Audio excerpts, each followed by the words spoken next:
Hey guys, welcome back. So now that we have our user class created, we can go ahead and actually start creating our query now, which will retrieve the playlists for that user. Remember I said we needed access to the username in order to do that, because when we go to get the playlists, we go and select all the playlists for that user. So let's go back to our yourmusic.php file and create some space underneath this grid view container part, and create some space underneath this button items part. Okay, so inside the grid view container still, just underneath button items. Alright, and this is where we're going to execute the code that just selects the playlist. So remember I said that this playlist page is going to resemble the albums page slightly. So if I go back to the browse page where you view the albums, this is very similar, and we can actually copy a lot of the code. So go to your search.php file and scroll down to the part where we output the albums. And I want you to copy and paste just this PHP block. So this is the album part, right? Albums. Copy and paste the PHP block that outputs this. And paste it into yourmusic.php right there. So I've pasted that there. I'm going to highlight all of that and tab it across because it's not quite in line. So instead of album query, this is going to be playlists query, like that. Playlist query. And it's going to select all from playlists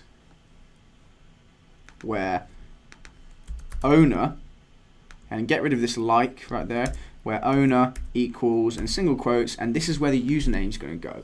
So in order to use the username here, we need access to the username, which we don't actually have yet. That's because we've created our user object, right? So in included files, we create an instance of this user object, but we don't have access to this username. So we actually need to create just a real simple function that just returns this username variable. So inside user.php, create a new function, public function get username, like that, and all this is going to do is simply return this arrow username, like that. Remember, this is needed so it can access the variable of this class, and that's it. Now we can get the username. So we can just say, just above that playlist query, username equals user logged in, which is our user object, arrow get username, like that. And it's a function, so put your parentheses in there, and now this username variable should contain the username of the user logged in. So just stick that in the query like that, and then in this if mysql numRows is equal to 0, change this album query to playlist query. So I'm going to copy that, paste it in there, because we're checking the playlist query to see if it has 0 rows. If it has 0 rows, it means it found no playlists in the database table.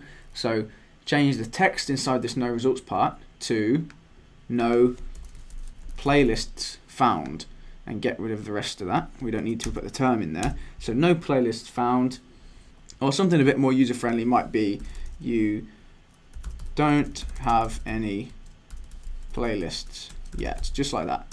Okay, and then we can simply output this in this while loop. So this while loop needs to change from album query to playlist query. So row equals each row returned from this select playlist query. Now we don't need all of this middle content. We kind of only want this part here, this grid view info one. So take this grid view info part. Okay, I'm gonna cut that. So I've copied it and get rid of this, all this span elements like that. So just left with grid view item, and then I'm just gonna paste that grid view info part in there. All right, and this is just gonna contain the name of our playlist. So if you want, you can just say row and then change that to name. Let's just see if that works. So go back to our page and refresh it, and we have my first playlist and playlist 2. So because if you look on my playlist table, we have my first playlist and playlist 2. They're my ones. And just to make sure it works, I'm going to change the owner username to something that's not mine. So I've added 3 onto that, and now we should see only one of those, which we do, only playlist 2. Okay, so I'm going to just change that back to my username, and that's great. So we've now output the playlist titles. All we want to do now is just add an icon too.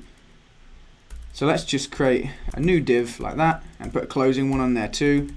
So I've closed that div off, and then give this div a class of, in single quotes, playlist image.